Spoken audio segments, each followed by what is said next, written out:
Bom, eu queria agradecer o convite da Sônia e do Tércio. É sempre uma maravilha poder participar desse banquete platônico aqui na Ilha Bela. Enfim. Bom, a minha participação é bem pequena. É sobre, por sugestão do Tércio, sobre a peça As Eumênides, de Ésquilo, que trata justamente da instauração do primeiro tribunal humano na Grécia Antiga. Não é? Vocês sabem, enfim, quem é julgado nesse... na verdade, é um mito, né, que é tratado pelos tragediógrafos do século V a.C.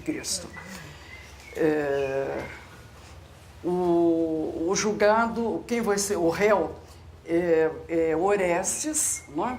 E para vocês se lembrarem direito quem é Orestes, eu vou fazer um pequeno resumo do mito, conforme ele aparece na Oresteia, né? Que é um conjunto de três, é uma trilogia apresentada por Ésquilo para um concurso de tragédias em Atenas. Bom, então o resumo é assim. Tudo começa com Agamenão, que é o chefe de todos os chefes gregos, né, que está preparado para, enfim, os exércitos estão esperando que os ventos propícios soprem, né, para eles poderem ir para Troia, para lutar em Troia. Bom, então um sacerdote chega e diz para ele que o único modo dele conseguir os ventos propícios é se ele sacrificar a Ifigênia, que é a filha mais velha dele. Ele tem 3 filhos junto com Clitemnestra. A mais velha é Ifigênia, depois vem Electra e um menino pequeno na época que é o Orestes, né? Bom, há toda uma tramóia, ele manda trazer a Ifigênia, que é sacrificada, né? E daí os ventos sopram. Bom, ele vai para Troia, volta vencedor, ele é o grande vencedor da guerra de Troia, e ele traz como parte do butim, né, que ele trouxe da guerra, é a Cassandra, que é uma sacerdotisa. Ela é filha de Príamo, o rei troiano, não? E ela vem com Cassandra, ele vem com Cassandra, que é uma profetisa, mas que, como ela tinha se negado ao amor de Apolo, Apolo cospe na boca dela e justamente ela perde a capacidade de persuadir, né? Que, obviamente, para uma profetisa é a coisa mais importante, né? Então, ela é conhecida na Antiguidade por fazer previsões corretíssimas, mas ninguém acreditar, né? Bom, de qualquer forma, é com esta parte do butim que ele volta para a cidade dele na Grécia, né? Bom, quando ele chega, ele é assassinado por Clitemnestra, que obviamente achava que estava vingando a morte da filha, né? E ela e o amante dela, que é o Egisto, assassinam o Agamenão, né? Bom, nessa época, Orestes é um menino e Electra é uma mocinha. Eles põem as duas crianças para longe do palácio e, claro, para longe do trono, sobretudo, né? Bom, isso seria o assunto da primeira tragédia dessa trilogia, que se chama Agamenão, justamente. A segunda tragédia, que é as Coéforas quer dizer as que fazem as libações para situações de luto, né, de morte e tal.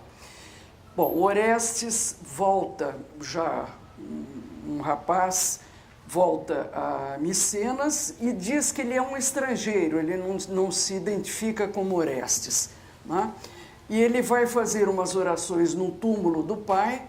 Quando ele percebe um grupo que está chegando, ele então se afasta e percebe que a pessoa, a moça que chegou para fazer libações no túmulo do pai, é a Electra. Então tem uma cena de reconhecimento que é típico tanto da épica quanto da tragédia. Há essa cena de reconhecimento e eles acabam planejando a morte da mãe, né? Porque eles têm que vingar a morte do pai. Bom, e assim caminha a humanidade, né? Bom, então, Orestes assassina a mãe e Egisto, né? E é perseguido pelas Eríneas, né? As Eríneas são divindades terríveis, horrorosas. Elas aparecem no começo da peça que a gente vai ver, né? As Eumênides. E elas são... É horrível o modo como elas são descritas. Elas são gosmentas, elas cheiram mal, é tudo de horrível que você pode imaginar. E são elas que perseguem as pessoas que cometeram crime dentro do próprio sangue, né? Então, o caso do Orestes é um desses, né? Claro. Bom, então essa é a situação que acontece na segunda peça, que são as Coéforas.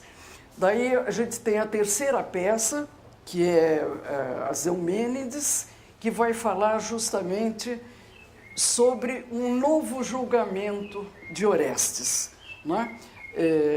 A situação, enfim, as coisas começam em frente ao templo de Apolo em Delfos.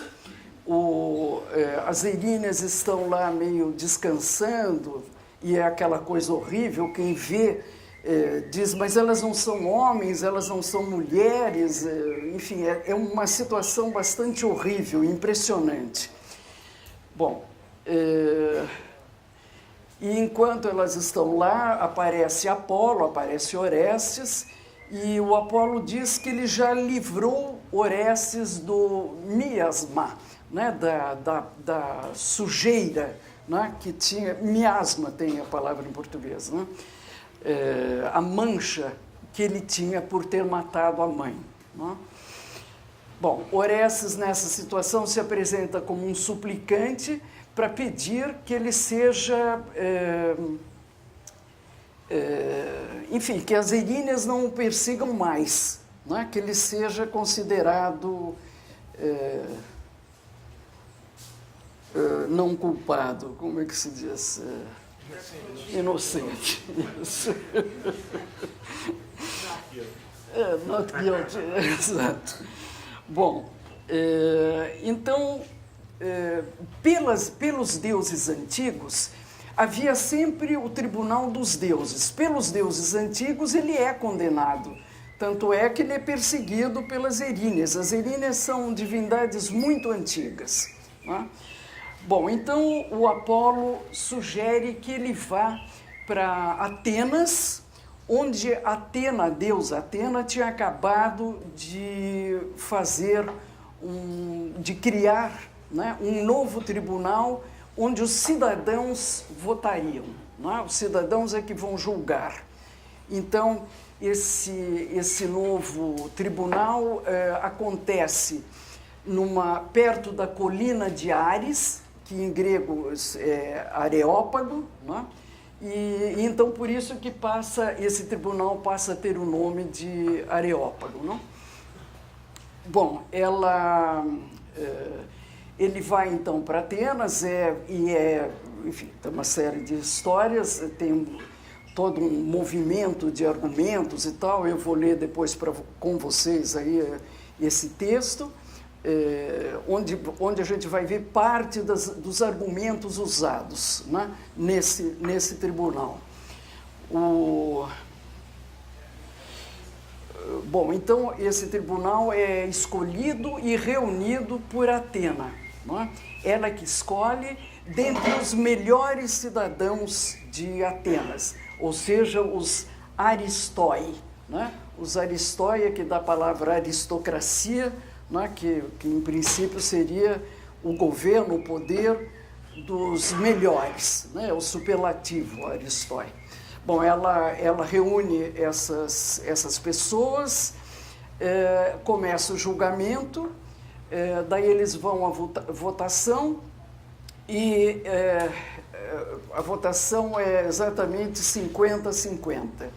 Então, Atena aparece, né? Ela funciona aí como arconte-rei, né? Que era esse personagem, e ela, nessa situação, ela dá o voto de Minerva, né? Que Minerva é o nome latino da Palas Atena, né? Ela dá o voto e desempata, né? E desempata pró-Orestes. Então ele para de ser daí perseguido, né? pelas eríneas, e as eríneas também mudam a função delas. Elas vão daí para diante se chamar Eumênides, né, que quer dizer benevolentes, e elas vão tentar, o papel delas é evitar os crimes de consanguinidade, né, a partir daí. Bom, esse é o resumo da peça. Eu vou ler com vocês. Bom, primeiro eu queria fazer umas observações. Obrigado. Vocês sabem que o mito, em geral, tenta sempre... Bom, primeiro narra situações acontecidas em tempos imemoriais, não é?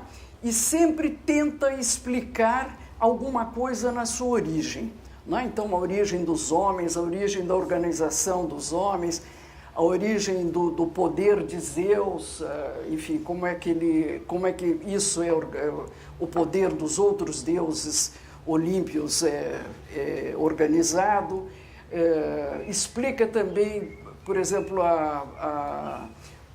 como surgiu determinada cidade, como surgiu determinado poder, e daí para diante, né? E também explica os fenômenos naturais e, enfim, coisas assim. O que a gente vai ver, esse mito escolhido por Ésquilo, né? Porque, como eu disse, o mito é uma coisa antiquíssima, né? Que é sempre renovado, é sempre contado, né? E aqui no século V a.C., em Atenas, né? É a época de ouro da democracia ateniense, é que acontece a tragédia. Não é? A tragédia surge e termina. A tragédia, tal como a gente conhece a tragédia grega, surge e termina no século V. O que é curioso é que antes a gente via, quer dizer, que ela reflete perfeitamente as inquietações dos cidadãos. Não é? Se diz, inclusive, que a tragédia é o mito vivenciado pelos cidadãos. Quer dizer, quando existe a polis, a organização social da polis, eles, em determinado momento, começam a ter sensibilidade por uma série de coisas. Por exemplo, da polissemia da palavra, da ambiguidade da palavra. Eles têm... tem a prática, né, das assembleias, etc. Então, o valor da palavra, a polissemia das palavras é uma coisa muito importante. Não é? E isso é refletido na tragédia. Outra coisa que eu ia dizer é que o herói, como a gente conhece o herói, enfim, da Ilíada, da Odisseia, os heróis todos, eles são heróis exemplares. O herói trágico é o herói que mostra a inquietação, ele está questionando coisas, e é isso que é feito no teatro, na frente de um público enorme. Vocês sabem que o público que ia no teatro incluía inclusive mulheres e escravos. Né? Cachorro, acho que não. Enfim, todos iam assistir, todos, exatamente, exatamente, todos iam ao teatro. Então era uma coisa importante porque era uma reflexão que era feita no palco, não era bem o palco, mas enfim, diante dos outros cidadãos. Bom,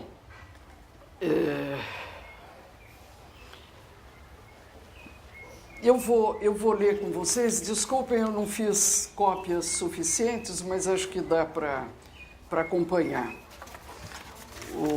Eu trouxe, inclusive, uma tradução que não é a melhor tradução que a gente tem.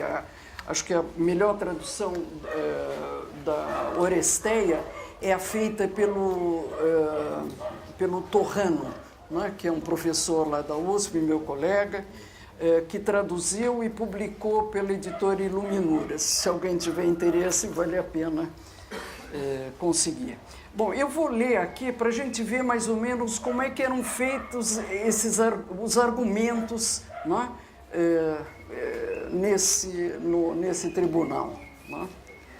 Bom, então é a Atena que vai falar agora, ela se dirige... Bom, por que eu escolhi essa tradução aqui? Porque ela é mais simples, mais fácil de entender. A outra é mais literariamente superior, mas para uma situação assim acho que não vem ao caso. Bom, então aqui é a Atena que fala e diz o seguinte: quero dizer-vos que a palavra agora é vossa e declarar que estão abertos os debates.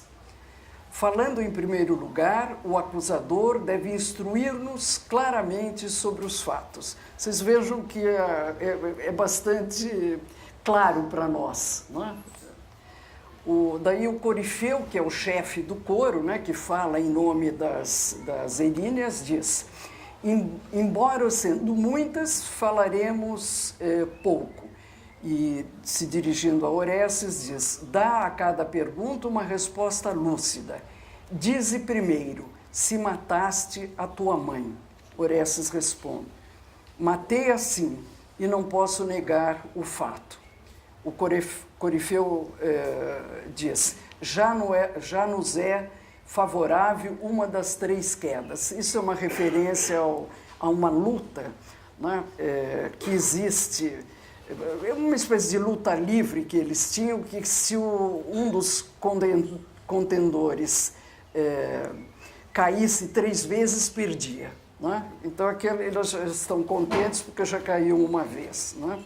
Bom, outra coisa que eu ia dizer, que é interessante também que esse primeiro tribunal tenha sido instaurado na colina de Ares. Ares é o deus da guerra, né? Então isso também já prenuncia que ali vai haver embates, né? Bom, Orestes diz: ainda não caí, por que te vanglorias? O Corifeu: revela então como te atreveste a matá-la. Direi: com minha espada cortei-lhe a garganta. Então vocês vejam que é um crime terrível matar a mãe, né? Nós mães esperamos que seja até hoje, mas enfim, o Corifeu diz: quem te persuadiu? Que conselhos te deram? Orestes diz: foi este Deus que agora é minha testemunha, que é o Apolo. Ele aponta Apolo. O Deus profeta comandou o matricídio? E ele responde: foi ele, e não me queixarei de meu destino. Bom, aqui ele já está fazendo uma transferência de responsabilidade, não é? Não foi ele que matou por livre e espontânea vontade, mas aconselhado pelo oráculo de Apolo. Bom, daí Orestes diz: foi ele e não me queixarei de meu destino. O Corifeu diz: não pensarás assim após o veredito. Orestes diz: tenho fé em meu pai, ele me ajudará, né? A alma do pai dele que já está morto, né? Tu que mataste a tua mãe, tens fé nos mortos? Orestes diz: ela se maculou em 2 assassinatos. E aqui ele dá um argumento interessante, né? Ela se maculou em 2 assassinatos. E o Corifeu diz, mas como? Explica-te diante dos juízes. E Orestes diz, matando seu marido, ela matou também meu pai. Quer dizer, ele já acusa ela de 2 assassinatos. Né?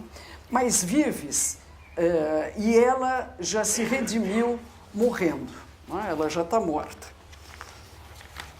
Daí Orestes diz, e por que não a perseguiste e a puniste com o doloroso exílio enquanto ela viveu? Né? Por que ela não foi perseguida pelas eríneas como ele estava sendo? Né? E o Corifeu diz, em suas veias não corria o mesmo sangue daquele homem cuja vida ela tirou. O marido não tem o mesmo sangue dela. Né? Orestes diz, pensas que eu e ela somos consanguíneos? Agora vem um argumento inacreditável.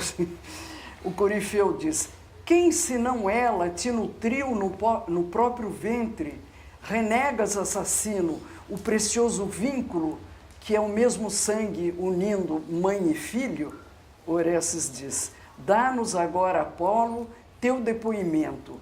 Explica claramente que, se quando a matei, agi de acordo com os ditames da justiça. Não vou negar a prática do ato em si, mas desejo saber se, em tua opinião, este homicídio pode ser justificado. Desfaze as minhas dúvidas e as dúvidas dos juízes. E Apolo diz, falar-vos-ei, membros do egrégio tribunal, recém-instituído pela deusa Atena, seguindo os retos mandamentos da justiça.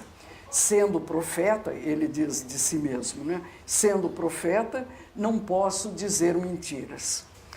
Do alto de meu santo trono oracular, jamais pronunciei uma simples palavra falando a homens, ou mulheres, ou cidades, que não fosse inspirada pelo próprio Zeus, Pai dos deuses olímpios. Ficai atentos à minha poderosa justificação. Exorto-vos a prestar-lhe toda atenção e a ser submissos à vontade de meu Pai. Juramento nenhum deve prevalecer sobre os desígnios de Zeus Todo-Poderoso. Aqui ele faz mais uma transferência de responsabilidade, dizendo que Zeus... Não é? Bom, daí o Corifeu diz, veio de Zeus, segundo tu mesmo disseste, a determinação oracular a Orestes para vingar o assassinato de seu pai, sem nada impor em relação à sua mãe? Bom, daí tem toda uma resposta interessante aqui do Apolo, onde o que ele vai comentar é que o fato da Clitemnestra ter matado Agamenon, ela estava, na verdade, além de matar o marido e matar o pai, ela estava matando um grande herói nacional, não é? Quer dizer, é o grande herói dos gregos que venceu a guerra de Troia. Não é? Então, tem mais isso pesa sobre ela. Não é? Bom, há todo um diálogo entre eles, enfim, não vou ler porque eu já passei do meu tempo aqui, mas o que a gente vê de interessante é que a argumentação vai se movimentando. Não é? Esse teria sido, ou assim teria acontecido, o primeiro julgamento feito por homens, não é? E não mais por deuses. Olha, é mais ou menos isso que eu queria falar para vocês. Estou aberta a perguntas. Prontinho.